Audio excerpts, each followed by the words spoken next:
U.S. home prices rose nearly 11% for the largest annual gain in 7 years. That's according to the latest Standard & Poor's Case-Shiller Home Price Index. But does that mean we are on the road to recovery? Let's have a look. For a long time, economists saw rising home prices as an important economic driver. This week, new data in the Case-Shiller Index showed that home prices surged during the first quarter at their fastest pace in nearly 7 years. In a separate report, consumer confidence picked up in May to its highest in more than 5 years in the midst of a stock market rally. While some say home price gains largely reflect a rebound from low levels, some experts say that the data can sometimes overstate the magnitude of price increases because it includes foreclosures. Economists expect the pace of growth is likely to slow down in the second half of the year, partly due to tighter fiscal policy. In addition, investor attention has turned to the Fed about whether it will start to slow its economic stimulus efforts. And joining us for this panel discussion, we have our wonderful Jackie Guzda and Dee Dee Benke and real estate expert Anthony Lawley. Now, he is the founder and CEO of Rapid Realty, one of the fastest growing real estate companies in New York. So we certainly thank you for being on the show, Anthony, and sharing some of your thoughts and insights. All right, so let's talk about this recovery. Are we on the road to recovery? We talked about this last week, ladies. Anthony, we're going to let you take a first shot at this one. Well, I think we are, because you have institutional investors buying up and swallowing up a lot of the properties that have been laying dormant, and they're renting them out. So they're doing the right thing. They're well staffed, and I think we're seeing less and less foreclosure inventory hit the market. So what you're noticing is a spike in purchases, but because there's limited inventory, it's supply and demand. Jackie, you're shaking your head yes, but you were telling me that your neighbor didn't sell a house for nearly a year. A year, the realtor, yeah. You know, in New York, we've had a pretty good housing market. We've been moving. However, you know, in some spots, like where I live, nothing's been moving at all. And 8 years ago, when I bought my house, people would walk down the street and say to me, "Do you know any houses for sale?" Yeah. But are we at the levels of the 2003? Are we going to come close to that?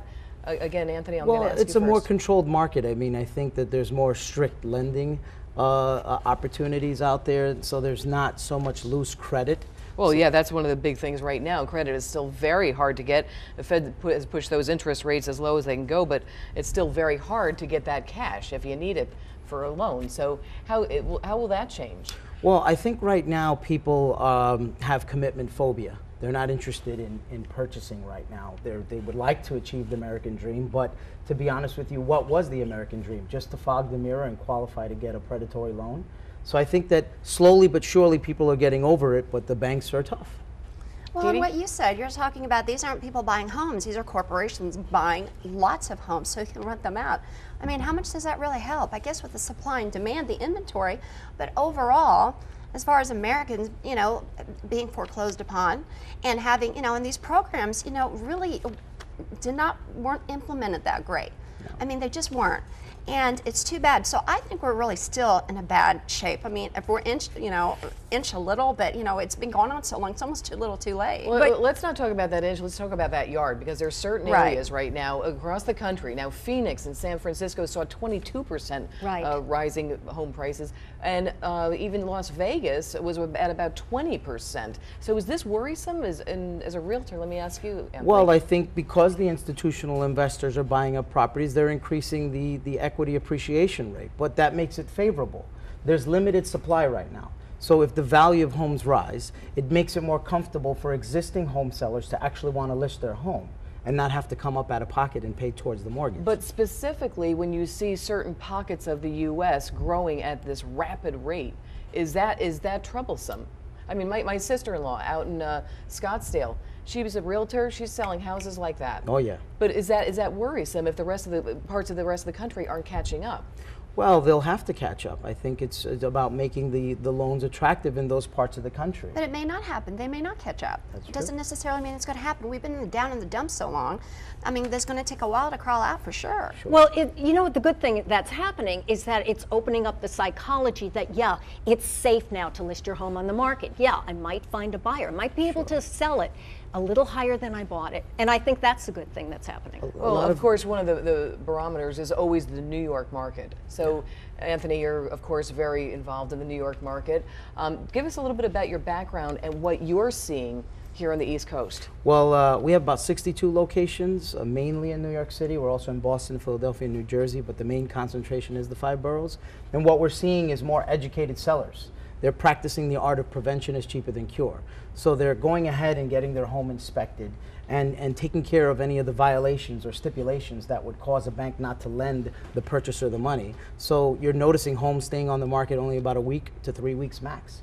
Wow. Wow. Well, what about the bubble? What about whenever, you know, the interest rates are very low now, but what about, and they've got to go up. Yes. I mean, is there a possibility they go up very quickly and then everything falls apart? I don't think so. I think they're going to go up slowly. It's going to slow things down. I think we're on an even keel right now. Yeah, I think that, yeah, I've heard people talking about the bubble, but it's been so depressed For so so long that these little inklings that we see now, a sale here, a sale there, it's not going to happen. I lived through the bubble where you couldn't find a house for under $300,000 in my neighborhood. We're talking a shack. It's going to take a long while before that happens again. Now, we talked about in our previous segment about people forgiving Anthony Weiner, but people don't seem to be so forgiving about with their hearts about wanting to buy. They seem to be, the trust is not there. Sure. So how do you get that back? well, it's tough because there were things like the zombie foreclosures that happened and the new law that passed in California. What does that mean exactly? Well, basically the bank would inundate the homeowner with letters. You have to leave, you haven't paid your mortgage. They would pack up and leave, and then they would find out 6 months later they were still on the hook for taxes, water, and sewer. Oh, right. And so it would come back like a zombie to haunt them. So there were new laws that were implemented, especially in California, which had the highest foreclosure rate, which stopped the banks from continuing foreclosure proceedings while you were negotiating a loan modification. Definitely some bad dealings with the government and with the process, though. I mean, you know, if those had been fixed or at least improved upon, that would be very helpful. But look, when I was buying my house, I was getting phone calls left and right. People saying, well, we can get you a mortgage for no money down. We can get you a mortgage that interest only is what you pay. And I was on the other end of the phone saying, no, you can't, because it didn't make sense. Right. So they were giving out that money then. Sure. you know, and they didn't have anything to back it up with. So now I understand in January, they're instituting a law that you have to show that you can back up your mortgage in order to get one. Sure, and there's new laws being instituted even with reverse mortgages, which were an indirect predatory lending instrument used towards senior citizens. Wow. It's interesting you say that, because the older woman down the street from me did that. There you go. Yeah. Well, are we, let me ask you a question, Anthony, specifically for you. Is the economy at risk for another boom bust cycle in the housing market, or are we at a healthier spot? I mean, do you see us, you know, 2003 we were up here, 2006 we were here, we're about here right now. Do you think we can get back up to the levels of 2003? I think the institutional investors are really stabilizing and they're becoming pillars of the real estate community. And what I mean by that, it's no longer you can take a home equity loan or refinance and get a Home Depot card and then flip your way to become a real estate investor. So you have responsible people that know what they're doing, and they're crunching the numbers, and they're actually assuming the right type of responsibility and grooming the properties But properly. you know what, when you say that, it makes me think of, did you see It's a Wonderful Life in Potterville? Like Mr. Potter, like he bought them all up, I mean, he just kind of let them go, and I don't know, it just seems like it'd be better if people can buy their own homes instead of one group buying up thousands of them and then renting them out. I don't know. Well, I'm hearing rumors that most of the times they're all thinking about hanging on to the properties, renting them out for the next 5 to 7 years, and then slowly liquidating some of these properties and entering them back into the sales market. So that'll certainly be good for the economy as Sure. well. And of course, whenever we see anything like that, you mentioned Home Depot, all these buyers, the contractors, that's all on the rise right now as well. So that's certainly a good reflection for the economy as well. Sure. Yeah. And so now, what would be your prediction for the next? Let me ask you your prediction for the next 1 year, and then for the next 5 years. What do you see for the U.S. economy with the housing market? Well, when you study, there's still going to be limited supply. If you study what's going on with permits and plans being submitted to the building departments, even some of the major sales developers like the Toll Brothers are shifting their gears towards rental-related projects. So you're going to notice a lot of those projects coming to fruition, And raising the bar. Aren't rentals actually on the rise? They are on the rise. So I right still now- don't think that's a good, I don't know why, it seems to me that's not a good thing. less home ownership and more rentals. I mean, how is that a good thing? Again, if you think of the success of Zipcar, people don't want to own. People don't want to own albums. They just want to buy one song. I mean, look at the new thing that was instituted, the City Bike. People don't even want to buy bikes anymore. But see, that's a completely different mentality Sure. than having the American dream and having your own home. Right. So I don't know. I'm not so sure that's a healthy shift. How do you get back the trust, though? I mean, like, how do you want? I mean, obviously, home sales are good for the economy because people invest more into their homes. That's good for contractors. So overall, it's good for the entire economy. How do we get people to want that American dream again and trust in buying a home? It's probably going to have to be inch by inch, and you said it yourself, which that would be good if they have them as rentals and they fix them up to eventually sell. Yes. That would be good, but 5 to 7 years, that's a long time. But look, the good thing that's happening now is that it's actually cheaper sometimes to own your own home than to have a rental. That would spur me on. Absolutely. And it's also the idea of that American dream. When I bought my home, it was probably the worst and the happiest day of my life. I had a home, my home. Sure. I mean, it's still a forced way to save, and it's still a good way to build a nest egg. Yeah. Well, it's certainly a great investment because we want to be diversified. We always talk about being diversified, and certainly having a home is one way to go. Well, it seems like the growing number of buyers are bidding on a tight supply of those homes as well. So my question is, who are those growing number of buyers? Are they the young kids? Are they? It's typically families, people that are looking to buy their first home.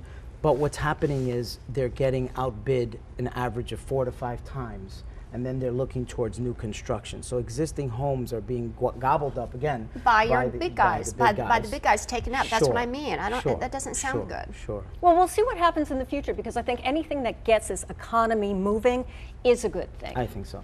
I agree. Well, most of the price rises come at the bottom or the high end of the market. So what are your thoughts on that? I mean, and how's that going to affect the economy?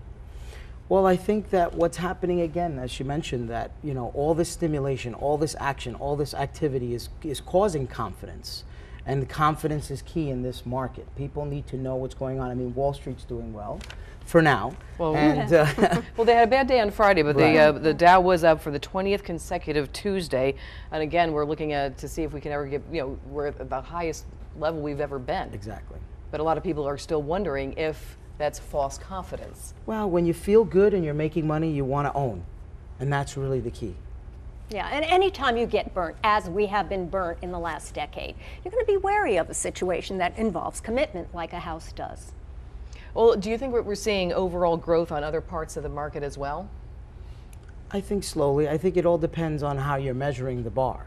There's limited foreclosure inventory now, so that's really spiking up the prices. There's less under market value properties out there, so it's kind of giving the false appearance that prices are really spiking. But does that hurt, like the independent businesses, like the contractors and the plumbers and the, I mean, does that help or hurt when it comes to, independent contractors trying to get working on homes? Because that's a big business. And if they're not building any homes, I mean, it kind of leaves the little guy in the dust, and your big guys again, they do well. And the other thing that's helping those independent contractors are people like me who hold on to their homes for a long time. And one thing I've learned is that owning a home is a continual process. You have to get this done, that done. Every once in a while, though. I mean, like actually building a home. That's a lot of work for these guys. But it keeps. I can see in my own neighborhood that my person who has a construction company who used to put up new homes, he's now up on my roof putting that in. He's doing anything goes. No job too big or too small at this point. That's true. An interesting point. Do you think that also because of the Freddie Macs and the Fannie Maes and all the things that happen with the giving away of the money, that we have more watchdogs and people making sure that that's not going to happen again? Will that also clearly must help spur confidence in the market as well? Absolutely. There's more watchdog websites out there, and there's websites like Trulia and Zillow that arm buyers and sellers and truly educate them on the both ends of the process. All right, now Anthony, we're going to use your real estate knowledge right now. First-time home buyer, they're going out there, they want to buy a home. Tell us some of the things that they need to make sure that they do. Well, you need to do your research. You need to run comparables, make sure that you're actually bidding on a home that's going to get appraised, because that's the other issue right now. Appraisers are very, very careful and unreliable about some of the appraisals. So again, going back to prevention is cheaper than cure, a lot of sellers are actually appraising their homes in advance and handing their personal appraisal to the bank's appraiser so that they just don't limit their chances. All right, we have about 20 more seconds. Just another tip for the new home buyer.